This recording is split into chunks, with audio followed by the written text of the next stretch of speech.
1999 ஆண்டு ஆரம்பிக்கப்பட்டது தான் இந்த காஸ்பல் ஸ்பார்க் மினிஸ்ட்ரீஸ். இது சபை பாகுபாடற்ற மிஷனரி ஸ்தாபனமாகும். தற்போது 37 மிஷனரிகளை கொண்டு வட இந்தியாக்களில் தேவனுடைய ராஜ்யத்தின் சுவிசேஷத்தை செய்து கொண்டு வருகிறோம். இந்த ஊழியங்களுக்காக ஜெபித்துக் கொள்ளுங்கள். அநேக சபைகள் கட்டப்பட்டு கொண்டு வருகிறது. ஆண்டவர் கொடுத்த நல்ல தரிசனத்திற்காகவும் ஜெபம் பண்ணி கொள்ளுங்கள்.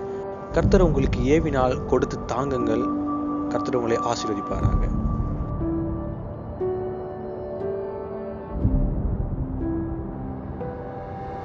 அருமையான தேவனுடைய பிள்ளைகளே, நாம் சபைகளை குறித்து நம்ம பார்த்து கொண்டு வருகிறோம்.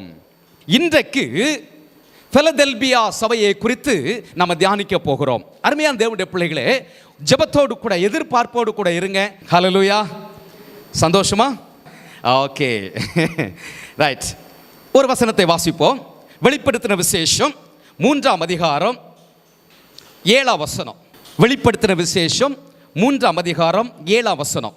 பிலதெல்பியா சபையின் தூதனுக்கு எழுதிய வேண்டியது என்னவெனில், பரிசுத்தம் உள்ளவரும் சத்தியம் உள்ளவரும் தாவீதின் திறவுகோலை உடையவரும் ஒருவரும் பூட்டக்கூடாதபடிக்கு திறக்கிறவரும் ஒருவரும் திறக்கக்கூடாதபடிக்கு பூட்டுகிறவருமாக இருக்கிறவர் சொல்லுகிறதாவது என்று எழுதப்பட்டிருக்கிறது.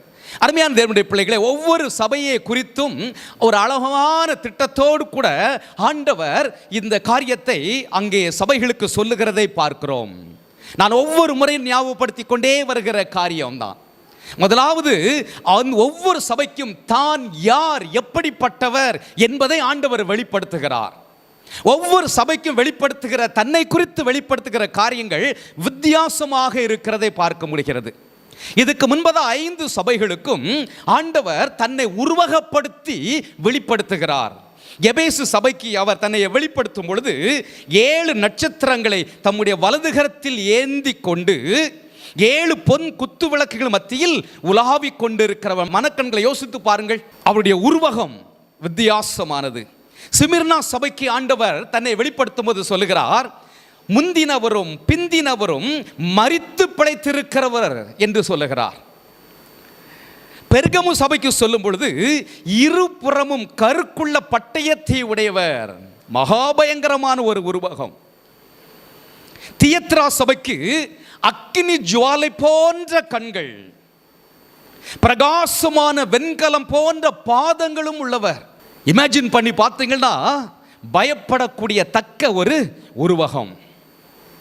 சர்தை சபைக்கு தேவனுடைய 7 ஆவிகளையும் 7 நட்சத்திரங்களையும் உடையவர் என்று சொல்லப்பட்டிருக்கிறது.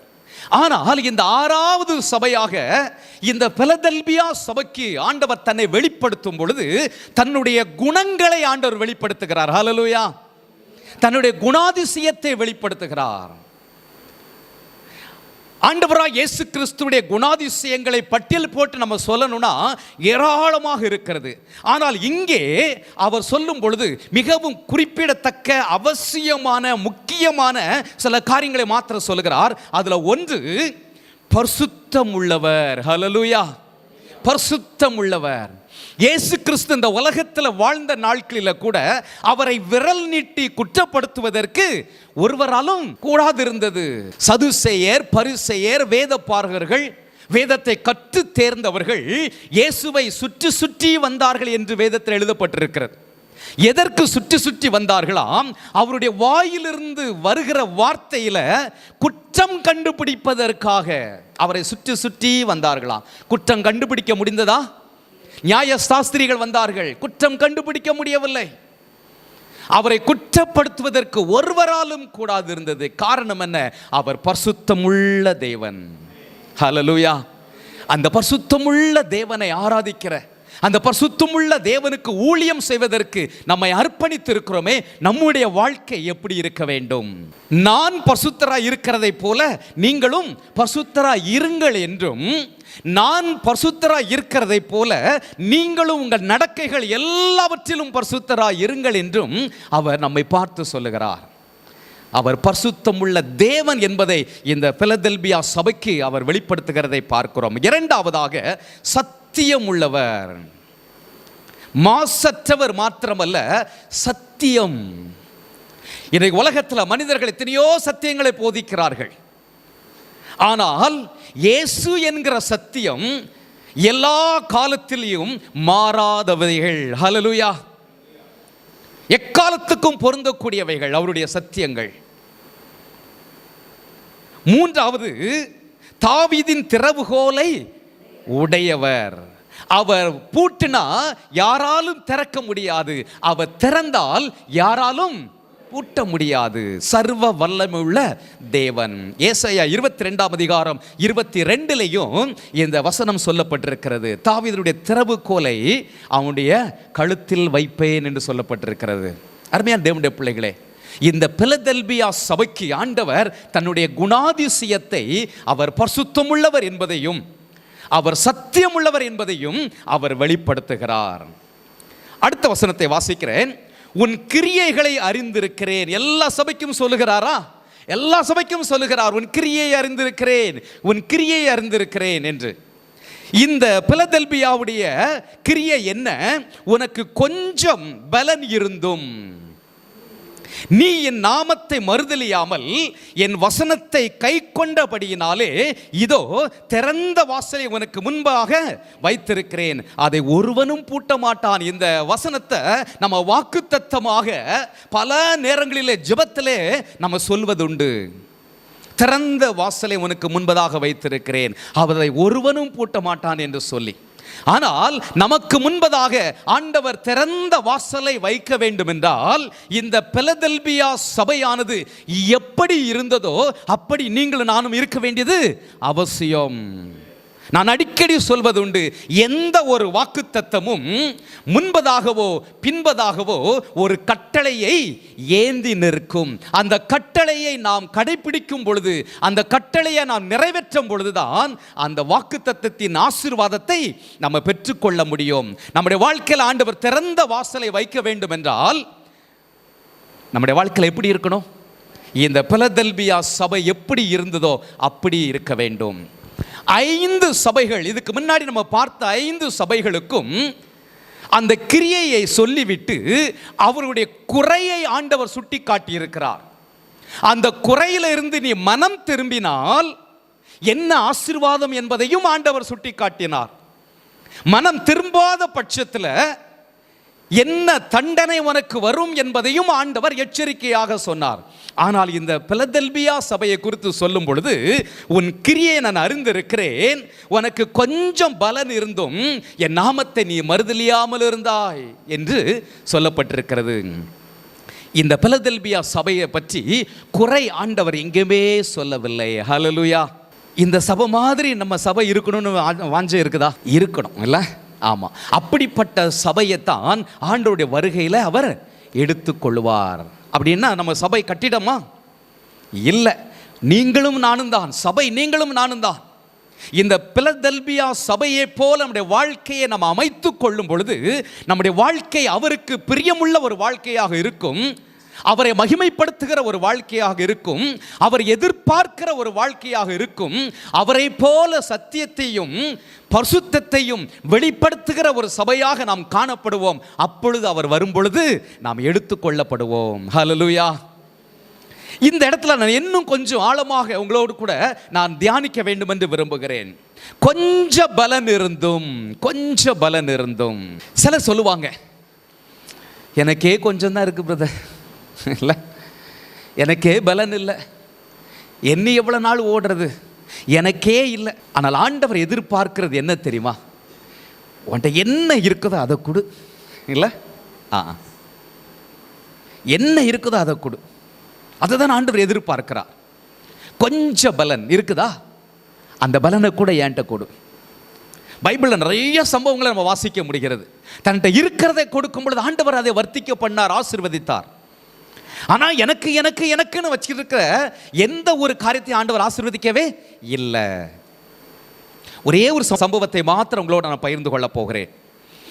மார்க் எழுதின சுவிசேஷம் 14ஆம் அதிகாரம் 6ஆம் வசனம் 8ஆம் வசனம் 9ஆம் வசனத்தை நம்ம வாசித்து பார்க்கும் பொழுது, என்னிடத்தில் நற்கிரியை செய்திருக்கிறாள் என்று 6ஆம் வசனத்திலேயும் தன்னால் இயன்றதை செய்தாள் என்று 8ஆம் வசனத்திலேயும் 9ஆம் வசனத்தில் இந்த சுவிசேஷம் உலகத்தில் எங்கெங்கெல்லாம் சொல்லப்படுமோ அங்கெங்கெல்லாம் இவளை நினைவு கூர்வதற்கு இவள் செய்ததும் சொல்லப்படும் என்று சொல்லி இயேசு கிறிஸ்து அன்றைக்கு சொன்னார். அந்த ஸ்திரீ நலதம் என்கிற அந்த தைலத்தை இயேசுடைய சிரசில் அவள் ஊற்றினதை நம்ம பார்க்கிறோம். எல்லாரும் பார்த்து சொல்றாங்க, இது வீண் என்று சொல்லுகிறார்கள். இவ்வளவு பணத்துக்கு நம்ம விற்கலாமே, தருத்தருக்கு கொடுக்கலாமே, இவ வேஸ்டா பண்றாளே அப்படின்னு சொல்லி அவளை குறித்து முறுமுறுக்கிறார்கள். ஆனால் இயேசு என்ன சொல்லுகிறார்? நீங்க முறுமுறுக்க வேண்டாம், என்னிடத்தில் நற்கிரியை செய்திருக்கிறாள். ஹல்லேலூயா. அருமையான தேவனுடைய பிள்ளைகளே, இயேசு கிறிஸ்து இந்த உலகத்தில் நன்மை செய்கிறவராகவே சுற்றி திரிந்தாராம். அவர் எங்க சென்றாலும் நற்கிரியை செய்தார். ஆண்டவருடைய பிள்ளைகள் என்பதிலே நமக்கு ஒரு அடையாளம் என்ன? நாம் நற்கிரியை செய்கிறவர்களாக இருக்க வேண்டும், நன்மை செய்கிறவர்களாக இருக்க வேண்டும். யாருக்கு நன்மை செய்யணும்? என்னுடைய கல்யாணத்துக்கு வந்து 101 ரூபாய் மொய் எழுதினவங்களுக்கு நானும் 10 வருஷம் கழிச்சாலும் அந்த 101 ரூபாயை மறக்காம எழுதிடணும். அது நன்மையா? யாருக்கு நன்மை செய்யணும்? நன்மை செய்தவர்களுக்கு நன்மை செய்தால் அது இந்த உலகம் செய்யும்.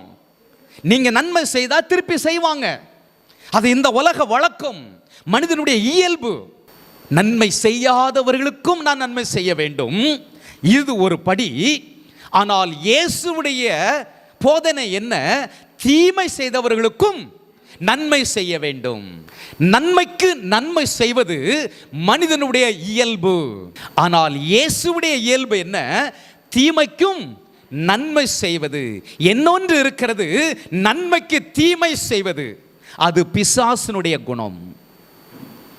எவ்வளவுதான் நன்மை செய்யுங்க, ஆனா அவன் தீமை தான் செய்வான். ஏனென்றால் பிசாசனுடைய குணம் நன்மை செய்வது இல்லை.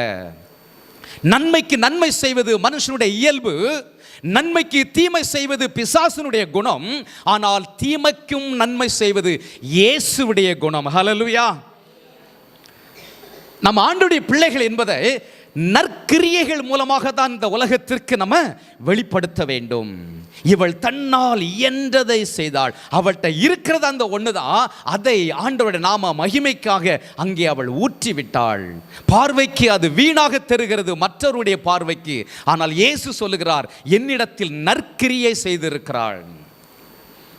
நம்மால் இயன்ற உதவிகளை மற்றவர்களுக்கு நாம் செய்வோம். ஏன்னா இயேசுவுடைய முன்மாதிரி அதுதான். தன்னோடு கூட உண்டு உறங்கி எல்லாவற்றையும் அனுபவித்தவர்கள் பின்மாற்றம் அடைந்து போயிட்டாங்க. அந்த திபேரியா கடற்கரைக்கு இயேசு போகிறார். சீமோன் பேதுரு மீன் பிடிக்க போகிறேன் என்று சொல்லுகிறான். விட்டுட்டு வந்த வலையை தேடி திருப்பி போகிறான். கூட 2-3 பேர் வாழை பிடிச்சிக்கிட்டு நாங்களும் வருகிறோன்னு போறாங்க. இரவு முழுவதும் மீன் பிடிச்சு பார்க்குறாங்க, ஒன்றும் கிடைக்கல. அவர்களை தேடி இயேசு போகிறார். அவர்களை பார்த்து கேட்கிறார், பிள்ளைகளே, புசிப்பதற்கு ஏதாகிலும் உண்டா? அந்த இடத்துல ஒருவேளை நம்மளை மாதிரி ஒரு ஆள் இருந்துதான் என்ன சொல்லியிருப்போம்? அடா துரோகிகளே, என்னைய மண்ணுக்குள்ள புதைச்ச உடனே இப்படி பின்மாற்றம் அடைஞ்சு போயிட்டீங்களே, எல்லாம் என் கூட இருக்கும் பொழுது ஜால்ரா அடிச்சுக்கிட்டு இருந்தியே, நான் செத்து போயிட்டேன்னு தெரிஞ்ச உடனே இப்படி மீண்டும் மீன் பிடிக்க போயிட்டீங்களே, நீங்க உருப்படுவீங்களா? துரோகிகளேன்னு சொல்லலையே, பிள்ளைகளே. அந்த தேவனுடைய அடிச்சுவட்டை பின்பற்றுகிற நீங்களும் நானும் நற்கிரியை செய்வதன் மூலமாகத்தான் இந்த உலகத்திற்கு இயேசுவை நாம் அறிவிக்க முடியும்.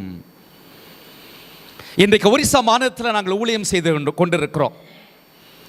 அதிகமாக ஊழியம் செய்த பகுதிகள் கந்தமால் என்கிற ஒரு மாவட்டம், கலகண்டி என்கிற ஒரு மாவட்டம், ராயகடா என்கிற ஒரு மாவட்டம். இந்த 3 மாவட்டத்தையும் நீங்க பார்த்தீங்கன்னா அதிக மலைகள் உள்ள ஒரு பகுதி, நக்சலைட் அதிகமாக ஆக்கிரமித்திருக்கிற ஒரு பகுதி.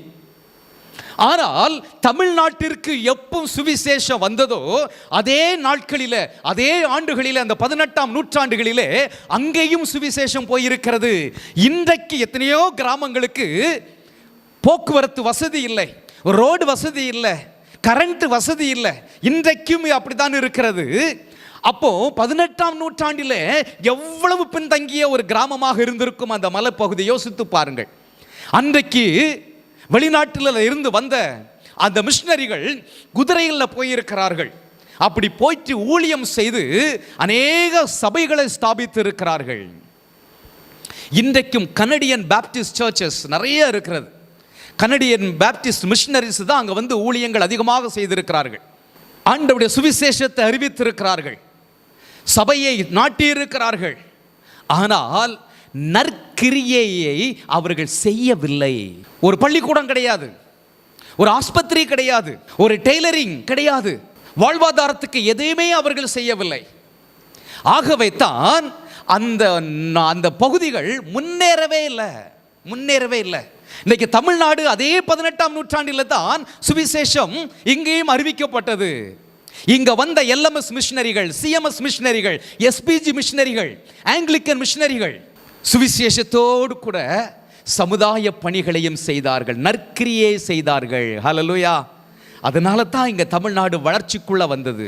ஆண்டவருடைய பிள்ளைகள் நற்கிரியை செய்யும் பொழுது, சுவிசேஷ பணியோடு கூட நற்கிரியை செய்யும் பொழுது, ரெண்டும் ஒரு தீபம் போல அந்த சுவிசேஷம் அவருடைய வாழ்க்கையை மாற்றும், நற்கிரியை அவருடைய வாழ்வாதாரத்தை மாற்றும். ஹல்லேலூயா. இவள் தன்னால் இயன்றதை செய்தாள். தொர்க்காள் பாருங்களேன், தனக்கு தெரிஞ்சது தையல் வேலை.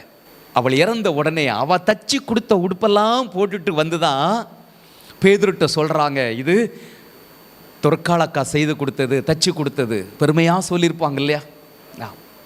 நற்கிரியை ஆண்டோடைய நாமத்தை மகிமைப்படுத்தக்கூடிய அளவுக்கு காணப்படும். ஹல்லேலூயா.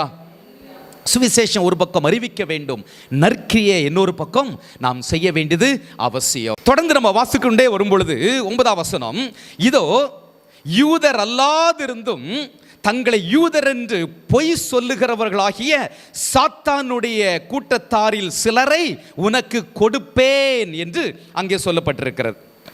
எபேசு திருச்சபைக்கு ஆண்டவர் சொல்லும் பொழுதும் இதே காரியத்தை சொல்லுகிறார். யூதர் அல்லாதவர்கள் தங்களை யூதர் என்று சொல்லிக் கொள்வதை நீ அடையாளம் கண்டு கொண்டாய் என்று சொல்லி, இது எதை குறிக்கிறது என்றால், யூத சந்ததியில் இயேசு வந்தார் இல்லையா? ஆமா, நான் யூதன் அப்படின்னு சொல்லிக் கொள்வதில் அவர்கள் பெருமைப்படுவார்கள். யூதர்கள் தெய்வம் எங்களுக்கு தான் சொந்தம் என்று சொல்லிக் கொள்வார்கள். நாங்கள் ஆபிரகாமுடைய சந்ததிகள் என்று சொல்லிக் கொள்வதில் அவர்கள் பெருமைப்படுவார்கள். எபேசு சபை அப்படி பொய் சொல்லுகிறவர்களை அடையாளம் கண்டு கொண்டது. எதை வைத்து அடையாளம் கண்டு கொண்டிருக்கோம்? இன்றைக்கு ஒருவர் நம் மத்தியில் வருகிறார், பிரதர் நான் பரிசுத்தமாக தேவனுடைய ஊழியத்தை நான் செய்து கொண்டிருக்கிறேன், அதிக பாரத்தோடு கூட நான் செய்து கொண்டிருக்கிறேன் அப்படின்னு சொல்லி கண்ணீர் வடித்து அவர் சொல்லுகிறார்னு வைங்களேன், நம்ம என்ன பண்ணிடுவோம்? நம்பிடுவோம்ல, நம்பிடுவோம். ஆண்டவருடைய பிள்ளைகளுக்கு எந்த வரம் இருக்கிறதோ இல்லையோ, ஒரு வரத்தை ஆண்டவர்கிட்ட கேளுங்க. டிசர்னிங் ஸ்பிரிட், ஆவிகளை பகுத்தறிகிற வரத்தை கேளுங்க. ஆமாம், இப்போ நம்ம வாழ்ந்து கொண்டிருக்கிற இந்த காலகட்டத்தில் பாருங்களேன், உபதேச கோளாறுகள், துருபதேசம் பெருகிக்கொண்டே வருகிறது. கூடுமான வரைக்கும் தெரிந்து கொள்ளப்பட்டவர்களையும் வஞ்சிக்கக்கூடிய ஒரு காலத்தில் வாழ்ந்து கொண்டிருக்கிறோம். நம்ம ஆவிகளை பகுத்தறிகிற அந்த வரத்தை பெற்றுக்கொள்ளவில்லை என்றால் நம்ம வழி தவறி பண்ணுவதற்கு ஏராளமான பேர் இருக்கிறார்கள். கவனமாக நம்ம இருக்க வேண்டியது அவசியம். எபேசு சபை அதை அடையாளம் கண்டு கொண்டார்கள். ஆனால் இங்கே பாருங்கள், இந்த பிலதெல்பியா சபைக்கு ஆண்டவர் சொல்லுகிறார், தங்களை யூதர் என்று சொல்லிக் கொள்ளுகிறவர்கள் சாத்தானுடைய கூட்டத்தார், அவர்களை போன்ற சிலரை உனக்குள்ள நான் வைத்திருக்கிறேன். ஒரே சபைக்குள்ள நீனும் இருக்கிறாய், அவர்களையும் உனக்கு வைத்திருக்கிறேன் அப்படின்னு சொல்லி. ஆட்டுத்தோலை போர்த்த ஓநாய்கள் போல அவர்கள் இருப்பார்கள். மேல தெரிவது ஆட்டுத்தோல், ஆனால் உள்ள என்ன இருக்கும்? ஓநாயினுடைய செயல்கள் இருக்கும். ஜாக்கிரதையாக இருக்க வேண்டியது அவசியம். தன்னை யூதன் என்று சொல்லிக் கொள்வான், ஆனால் அந்த யூதர்கள் கடைபிடிக்கக்கூடிய எந்த பாரம்பரியத்தையும் கடைபிடிக்க மாட்டார்கள். ஆனால் தன்னை யூதர் என்று சொல்லிக் கொள்வார்கள். மீண்டும் ஒரிசாவை பற்றி சொல்லுகிறேன். ஒரிசா மாநிலத்தில் இந்த ஆதிவாசிகளுடைய உழைப்பை, இவர்களுடைய வருமானத்தை, இவர்களுடைய கடின உழைப்பையும் இவர்களுடைய அறியாமையும் பயன்படுத்திக் கொள்வதற்கு ஒரு விதமான கூட்டங்கள் இருக்கிறார்கள். ஆனால் உண்மையாகவே அவர்கள் தங்களை இந்த கூட்டத்தார் என்று சொல்லிக் கொள்வதில் உண்மை கிடையாது. வெளியே தெரிவதற்காக இங்கிருந்து ஒன்றை போட்டுக்குவான், ஆனால் அவன் உண்மையான அவங்க கிடையாது. எதுக்காக இதை போட்டுக்கிறான் அப்படின்னு சொன்னா, இந்த ஆதிவாசிகளுடைய அறியாமையை பயன்படுத்தி கொள்வதற்காக, இவருடைய கடின உழைப்பை சுரண்டுவதற்காக இதை போட்டுக்கிட்டு வியாபாரம் பண்ண ஆரம்பிப்பாங்க. இன்னைக்கு ஏன் வடநாட்டில் சுவிசேஷத்துக்கு எதிர்ப்பு? இயேசு கிறிஸ்துவை பற்றி சொல்வதனாலயா? இல்லவே இல்லை. அது ஏதோ ஒரு சின்ன பர்சன்டேஜ் தான். நம்ம நற்கிரியை செய்து இந்த மக்களுடைய வாழ்வாதாரத்தை ஒரு முன்னேற்ற பாதைக்கு கொண்டு வருகிறோம் பார்த்தீங்களா? அதனால தான் அவனுக்கு கடுப்பாகுது. ஒரு காலத்தில் என்ன, 2007 நம்ம மிஷினரிகள் ஊழியத்தை ஆரம்பிக்கும் பொழுது 100 ரூபாயை என்ன தெரியாது சில கிராமத்தில் இருக்கிறவங்களுக்கு. ஒரு 10 ரூபாய், 2 10 ரூபாய், 3 10 ரூபான்னா எண்ணுமான வெளியே 10 20 30ன்னு எண்ணிக்க மாட்டான். வீட்டில் ஒரு 5000 ரூபாய்க்கு ஒரு ஆடு வளர்ப்பான். அதை கொண்டு சந்தைக்கு தூக்கிட்டு போவான். அன்றைக்கு அவனுக்கு ஒரு சொக்கா வாங்க வேண்டியிருக்கும், ஒரு சட்டை வாங்க வேண்டியிருக்கும். அது ஒரு 60 ரூபாய், 100 ரூபாய், 150 ரூபாய் இருக்கும். ஒரு 4000 5000 ஆட்டை கொண்டு கொடுத்துட்டு அந்த 150 ரூபாய் சட்டையை வாங்கி போட்டுட்டு வந்துடுவான். இந்த ரெண்டுக்கும் உள்ள மதிப்பு எவ்வளவு என்கிற வித்தியாசம் தெரியாது. இன்றைக்கு நம்ம ஊழியம் செய்வது ஒரு பக்கம் இருந்தாலும், இது 5000 ரூபாய் விலை பெறக்கூடியது, இது வெறும் 150 ரூபாய் அப்படின்னு அவனுக்கு பாடத்தை சொல்லி கொடுக்கிறோம். இதனால இவனுக்கு கோபம் வருது. நம்ம வாழ்வாதாரத்தை கெடுக்கிறதுக்கு எங்கேயோ இருந்து வந்திருக்கிறானுங்களே அப்படின்னு சொல்லி அந்த எதிர்ப்பு தெரிவிக்கிறார்கள். நற்கிரியை செய்கிறதுனால இன்றைக்கி நம்ம விசுவாசிகள்லாம் சொல்கிறோம், இந்த பெரிய காலிஃப்ளவர் இருக்குது பார்த்தீங்களா, நமக்கு மார்க்கெட்டுக்கு போகும்போது அந்த காலிஃப்ளவர் பார்த்தோன்னே வாங்கணும் போல் இருக்கும். ஏன்னா அவ்வளோ பெருசாக இருக்கும் அந்த பூ. 100 ரூபாய் சொன்னால் கூட நம்ம வாங்கிட்டு வந்துடலாம், அவ்வளோ பெருசாக இருக்கும். அவங்களுக்கு 2 ரூபாய் அல்லது 3 ரூபாய், 2 ரூபாய் இவ்வளோ தான் கொடுக்குறாங்க. அதை வாங்கிறதுக்கு 20 கிலோமீட்டர் 25 கிலோமீட்டர் நடந்து அவனை தேடி போகணும்.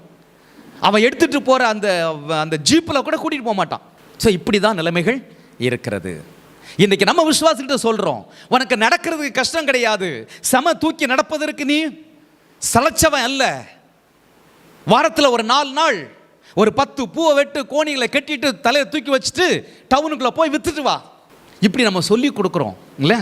அதனால தான் அவனுக்கு நம்ம மேலே கோபம் வருகிறது.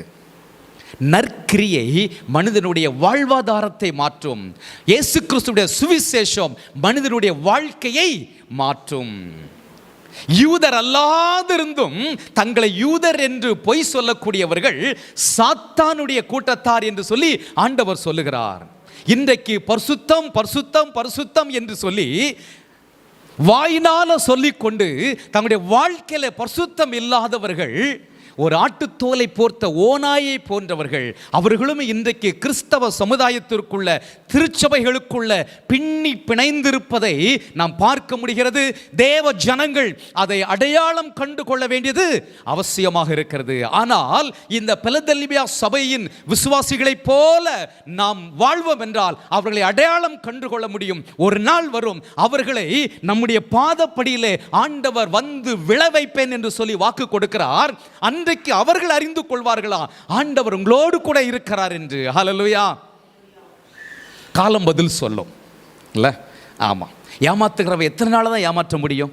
வேஷம் போடுகிறவள் எத்தனை நாள் தான் வேஷம் போட முடியும்? ஒரு நாள் வேஷம் கலைந்துதான் ஆகும். ஆனால் ஆண்டவருக்காக உண்மையாக உத்தமமாக பரிசுத்தமாக சத்தியத்திற்காக நிற்கிறவர்கள் ஒரு நாள் ஆண்டவரால் மகிமைப்படுத்தப்படுவார்கள். ஹல்லேலூயா. இந்த பிலதெல்பியா சபைக்கு ஆண்டவர் அதை தான் சொல்லுகிறார். நான் உன்மேல் அன்பாயிருக்கிறதை அவர்கள் அறிந்து கொள்ளும்படி செய்வேன்.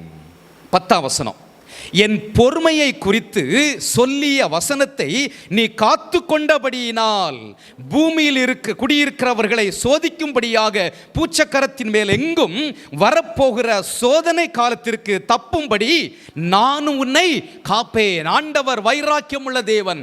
ஆண்டவருக்காக அவருடைய வசனத்தை காத்து கொள்வதற்காக நீங்களும் நானும் வைராக்கியமாக இருந்தால் நமக்காக நம்மை பாதுகாத்துக் கொள்வதற்காக அவரும் வைராக்கியம் பாராட்டுகிற தேவனாக இருக்கிறார். இருக்கிறார். ஹல்லேலூயா.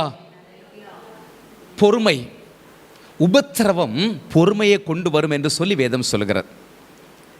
என் பொறுமையை குறித்து சொல்லிய வசனத்தை நீ காத்து கொண்டபடியினால், இயேசு கிறிஸ்துவை குறித்த பொறுமை, அவரை குறித்து சொல்லிய அந்த பொறுமை.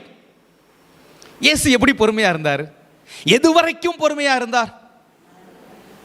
சிலுவையின் மரணம் வரைக்கும் தன்னை தாழ்த்தினார் என்று சொல்லப்பட்டிருக்கிறது. வானம் கொள்ளாத தேவன், வானம் எனக்கு சிங்காசனம், பூமி எனக்கு பாதபடி என்று சொன்ன தேவன், ஆனா சாதாரண மனிதனுடைய கையில தன்னை அவர் ஒப்பு கொடுத்தார். அது அவருடைய தாழ்மையை காட்டுகிறது.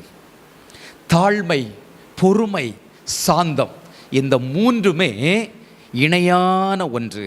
தாழ்மை இருக்கிறவிடம் சாந்த குணம் இருக்கும், பொறுமை இருக்கும்.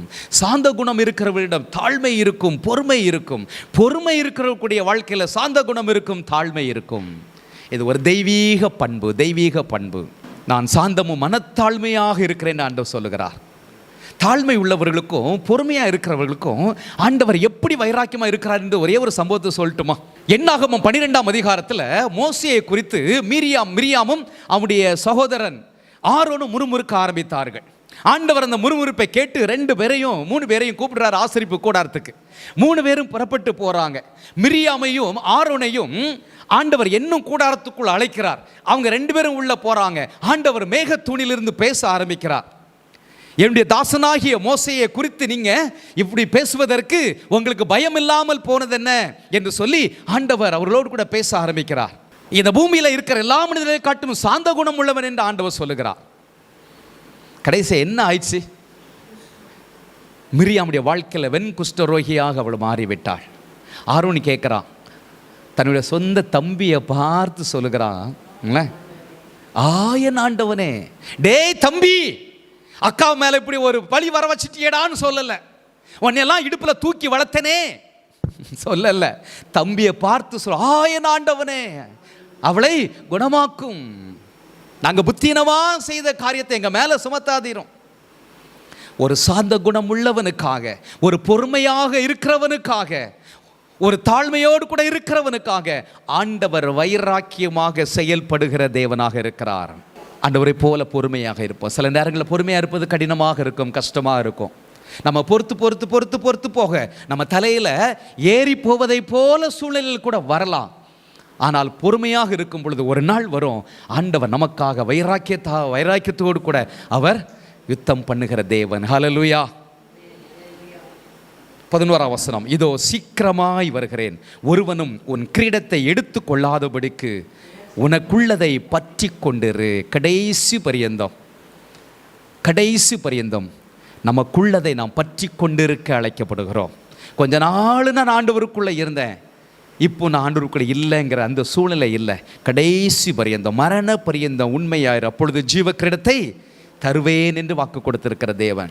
கடைசி வரைக்கும் நான் உண்மையாக இருக்கும் பொழுது, கடைசி வரைக்கும் ஆண்டவர் விரும்புகிற காரியத்தை நாம் செய்யும் பொழுது நமக்கென்று அவர் ஜீவ கிரீடத்தை வைத்திருக்கிறார். அதை நாம் பெற்றுக்கொள்ள போகிறோம்.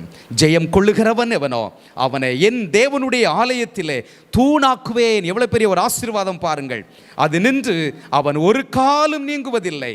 என் தேவனுடைய நாமத்தையும், என் தேவனால் பரலோகத்திலிருந்து இறங்கி வருகிற புதிய எருசலேமாகிய என் தேவனுடைய நகரத்தின் நாமத்தையும், என் புதிய நாமத்தையும் அவன் மேல் எழுதுவேன்.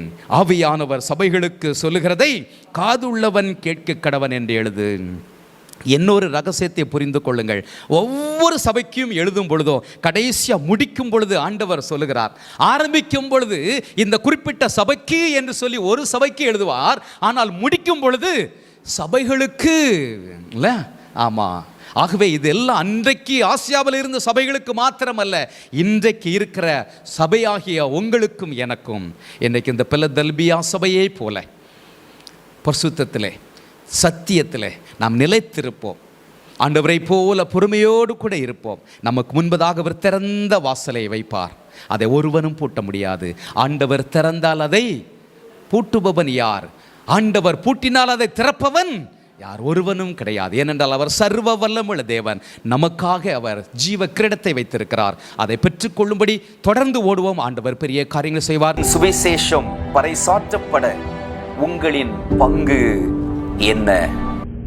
மிஷனரியை தாங்கலாம், ஆலயம் கட்டி கொடுக்க முன் வரலாம், இம்மாணவர்களின் படிப்பு தேவைகளை சந்திக்கவும் உதவி செய்ய முன் வரலாம்.